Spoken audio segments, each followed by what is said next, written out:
Good morning children. Online teaching class 2020-21 में आप सभी का स्वागत है। बच्चों, पिछली कक्षा में मैं आप लोगों को कृतिका पाठ्य पुस्तक का माटी वाली पाठ पढ़ा रही थी। आज उसी पाठ को हम आगे जारी रखेंगे। तुमने अभी तक पीतल के गिलास संभाल कर रखे हैं। पूरे बाजार में और किसी घर में अब नहीं मिल सकते ये गिलास। इनके खरीदार कई बार हमारे घर के चक्कर काट कर लौट गए। पुरखों की गाढ़ी कमाई से हासिल की गई चीज़ों को हराम के भाव बेचने को मेरा दिल गवाही नहीं देता। हमें क्या मालूम कैसी तंगी के दिनों में अपनी जीभ पर कोई स्वादिष्ट चटपटी चीज़ रखने के बजाय मन मसोस कर दो दो पैसे जमा करते रहने के बाद खरीदी होगी उन्होंने ये तमाम चीज़ें, जिनकी हमारे लोगों की नज़रों में अब कोई कीमत नहीं रह गई है। माटी वाली घर की मालकिन से कहती है कि तुमने अभी तक पीतल के गिलास को संभाल कर रखा है। मालकिन ने उसको चाय दिया था पीतल के गिलास में, तो माटी वाली कहती है कि पीतल के गिलास को अभी भी संभाल कर रखा है। पूरे बाजार में अब किसी के घर में भी पीतल के गिलास नहीं मिलते। ऐसा कौन कहता है?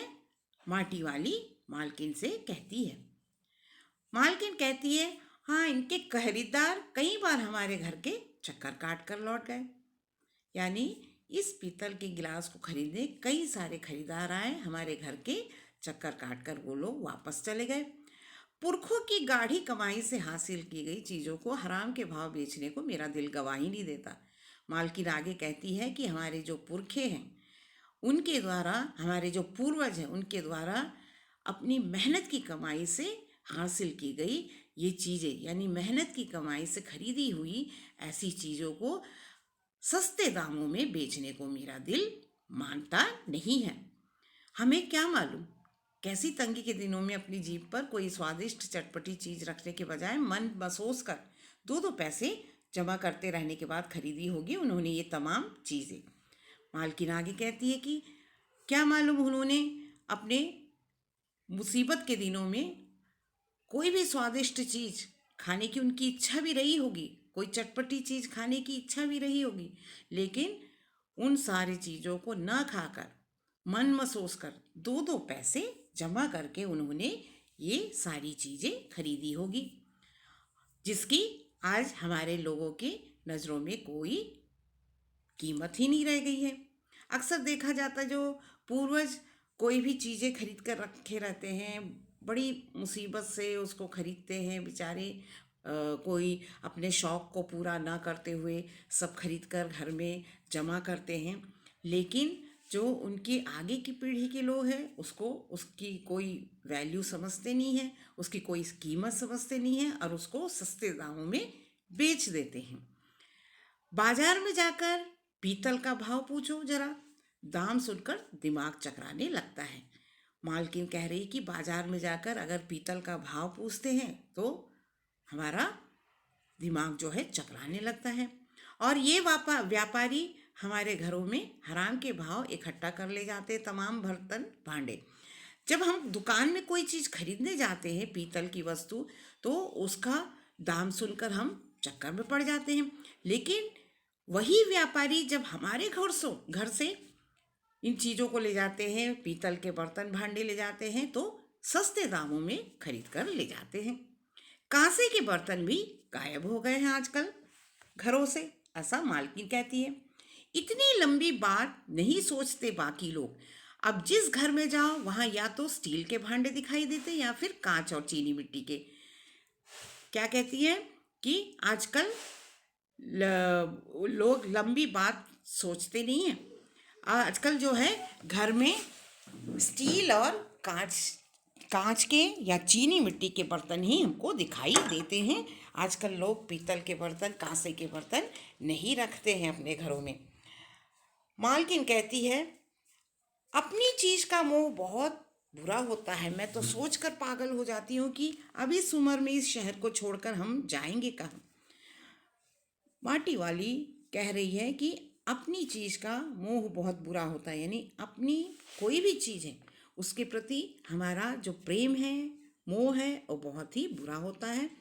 वो कहती है कि मैं सोचकर पागल हो जाती हूँ कि इस उम्र में मैं इस शहर को छोड़कर और कहाँ जाऊंगी। ठकुराइन जी जो जमीन जायदादों के मालिक हैं, वे तो कहीं ना कहीं ठिकाने पर जाएंगे ही, पर मैं सोचती हूँ मेरा क्या होगा। मेरी तरफ देखने वाला तो कोई भी नहीं है। ठकुराइन जी, ऐसा कौन कहता है? माटी वाली कहती है कि जमीन जायदादों के मालिक हैं जो लोग, वो तो कहीं ना कहीं अपना ठिकाना ढूंढ कर चले जाएंगे, पर मेरा क्या होगा। मेरी तरफ तो देखने वाला भी कोई नहीं है। बेचारी वो माटी वाली गरीब है और माटी बेचकर अपना और अपने पति का गुजारा करती है। तो वो कहती है, अगर मुझे इस जगह को छोड़कर कहीं जाना होगा तो मैं कहाँ जाऊंगी, मेरा कोई ठिकाना नहीं है और मेरी तरफ देखने वाला भी कोई नहीं है। चाय खत्म कर माटी वाली ने एक हाथ में अपना कपड़ा उठाया, दूसरे में खाली कंटर और खोली से बाहर निकलकर सामने के घर में चली गई। अपनी चाय को ख़त्म करके माटी वाली ने एक हाथ में अपना कपड़ा उठाया और दूसरे में खाली कंटर को उठाया और उस मालकिन के घर से बाहर निकलकर सामने वाले घर चली गई।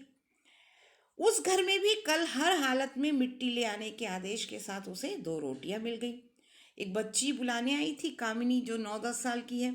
उसके घर जाती है माटी वाली, और वहाँ भी उसको कल मिट्टी लाने का आदेश प्राप्त हुआ और साथ में 2 रोटियां भी मिल गई।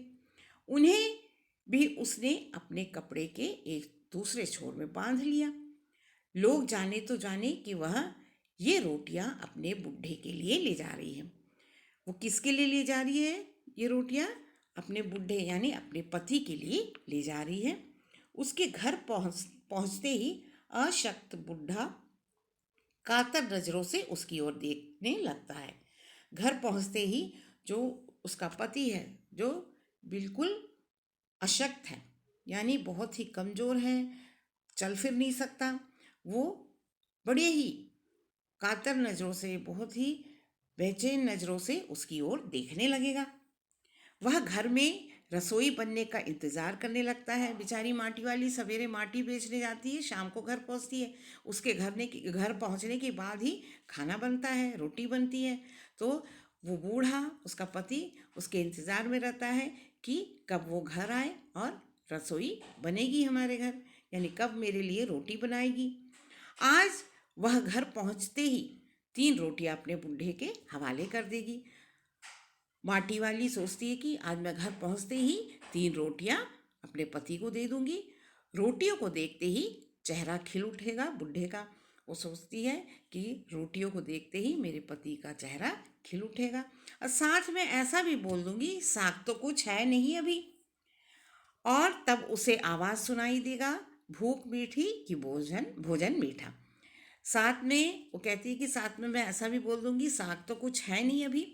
तो तब उसे ये आवाज़ सुनाई देगा कि भूख मीठी कि भोजन मीठा। ऐसा किसने कहा था? मालकिन ने उससे कहा था, भूख मीठी कि भोजन मीठा। उसका गांव शहर के इतने पास भी नहीं, कितना ही चलो फिर भी घर पहुंचने में 1 घंटा तो लग ही जाता है। माटी वाली का गांव शहर के इतने पास भी नहीं है, जितनी भी तेजी से चलो तो भी उसको घर पहुंचने में 1 घंटा लग जाता था।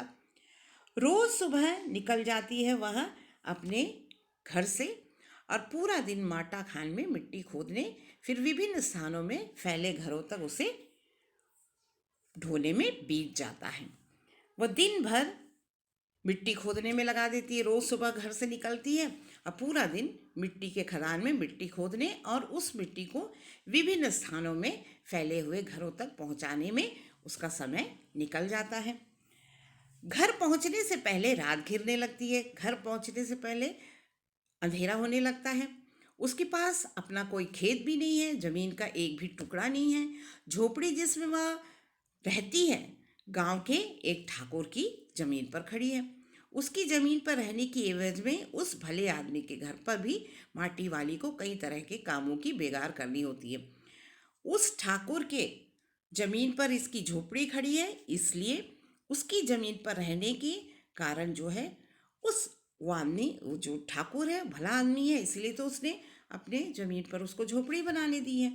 तो उस झोपड़ी में रहने के एवज में उस भलेआन ने उस ठाकुर के घर में भी उसको मिट्टी भी देना पड़ता है। उसके अलावा कई काम जो है बेगार में करने होते हैं। बेगार मतलब बिना मजदूरी के उसको करनी होती है। इसके आगे का अनुच्छेद हम अगली कक्षा में पढ़ेंगे।